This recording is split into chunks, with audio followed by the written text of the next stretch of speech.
चलो आज पढ़ेंगे लोग एक्सरसाइज 13.2 सवाल नंबर दूसरा।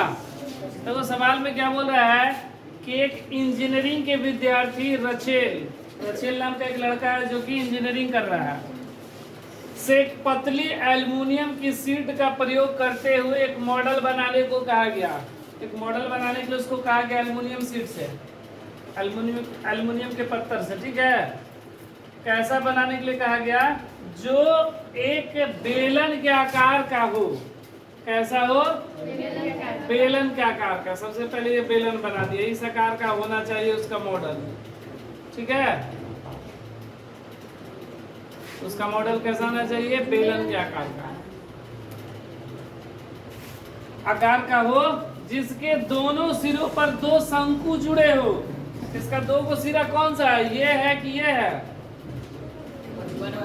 ये ला ना, यहाँ पर ऐसे शंकु लगा हुआ है, यहाँ भी ऐसे शंकु लगा हुआ है, इस तरह जुड़ा हुआ है। इस मॉडल का व्यास 3 सेंटीमीटर, ये कितना है? 3 सेंटीमीटर व्यास है।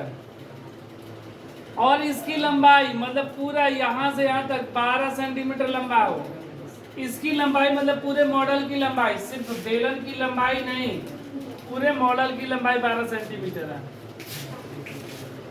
यदि प्रत्येक शंकु की ऊंचाई 2 सेंटीमीटर है, शंकु वाला भाग कितना ऊंचा है?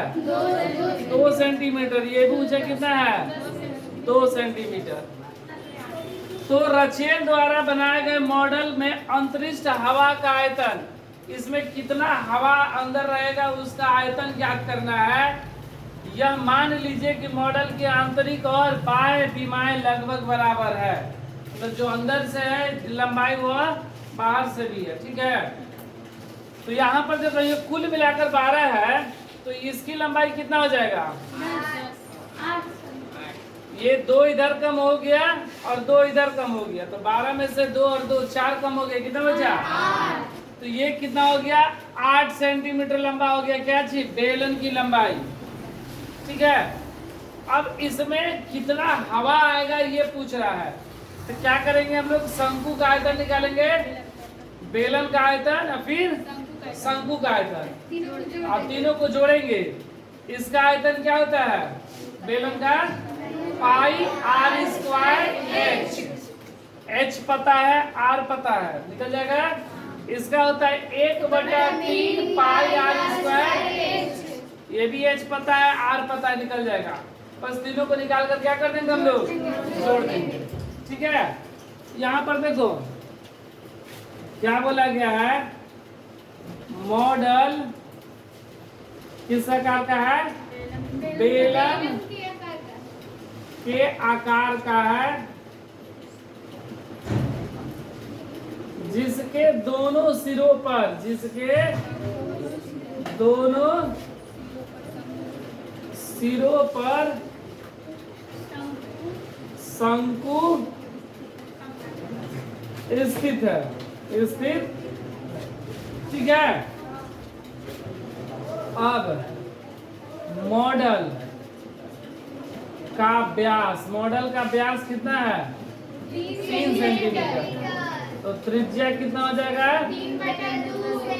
3/2 सेंटीमीटर हो जाएगा ना त्रिज्या, व्यास का आधा। अब देखो मॉडल की कुल लंबाई, मॉडल की कुल लंबाई कितना है? 12 सेंटीमीटर। और शंकु की ऊंचाई कितना है? 2 सेंटीमीटर। शंकु की ऊंचाई 2 सेंटीमीटर। इसलिए बेलन वाले भाग की लंबाई, बेलन वाले भाग की लंबाई, भाग की 12 centimetre minus 2 centimetre plus 2 centimetre. ये 2 और ये 2 दोनों तरफ का 2 घटा देंगे, कितना हो गया? 12 सेंटीमीटर माइनस 4 सेंटीमीटर, 8 सेंटीमीटर, ठीक है। अब इसका हमको आयतन बोला है निकालने के लिए, किसका? मॉडल का आयतन, ठीक है। मॉडल का आयतन, मॉडल का आयतन क्या होगा? शंकु का आयतन, शंकु का प्लस बेलन बेलन का आयतन प्लस, ठीक है ना, शंकु का आयतन। शंकु का आयतन कितना? पाई आर स्क्वायर एच ना। बेलन का और शंकु का, ठीक है, पाई आर स्क्वायर ना, पाई आर स्क्वायर एच। देखो सब में से कॉमन कुछ दिखाई दे रहा है? Pi r square, pi r square, pi r square. H तीनों का अलग अलग है ना। शंकु का एच कुछ और है, बेलन का कुछ और है, शंकु का कुछ और है ना। तो तीनों में से पाई आर स्क्वायर कॉमन हो गया। 1/3 गुणे एच, H1 लिख दे रहे हैं यहाँ पर, ये H, ये भी H1, ठीक है, क्योंकि दोनों H1 है ना। तो ये 1/3 H1 plus H plus 1/3 H1, यही ना। पाई आर स्क्वायर 1/3 H1 का मान 2 है ना।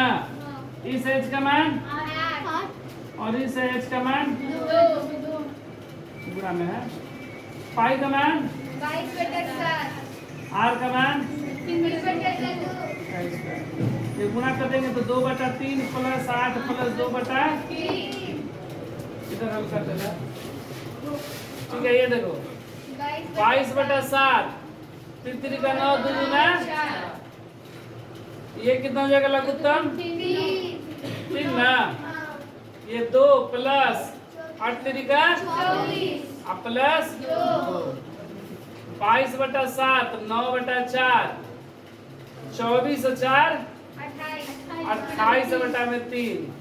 देखो 7 चौका 4 से 4 कैंसिल, 3 का क्या बचा? 22 गुणे 3, 22 3 आई 66 सेंटीमीटर क्यूब। ये इस मॉडल में कितना हवा आएगा? तो 66 सेंटीमीटर क्यूब।